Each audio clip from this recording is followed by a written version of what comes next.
Presented by Ajay Entertainment. बोला बोला छठी मैया की Presented by Ajay Entertainment. Music Director DJ Nitish Raj Mangura Nawada. हल के दौरा के इहता हमारे सखी संगे जात रहे छठी घाटे। हल के दौरा के इहता हमारे सखी संगे जात रहे छठी घाटे।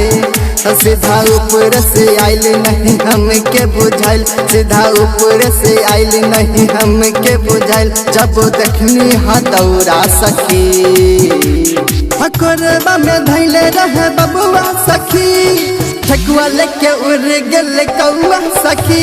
हो कोरबा में धैले रहे बबुआ सखी, ठकुआ लेके उड़ गेल कौआ सखी। DJ Nitish Raj DJ Nitish Raj छठी मैया की Mangura Nawada Mangura Nawada. Thekua बनैले रही बड़ी हम प्यार से, कैसे के ओकरा कही अब दुलार से। पूजा से मन हो गईल गड़बड़ हो, कैसे के पूजा करब सखी अब हम हो। ए सखी ठकुआ बनैले रही बड़ी हम प्यार से, कैसे के ओकरा कही अब दुलार से। पूजा से मन हो गईल गड़बड़ हो, कैसे के पूजा करब सखी अब हम हो। जब जुठैले समान हम डोल ले ईमान, जब जुठैले समान हम डोल ले ईमान।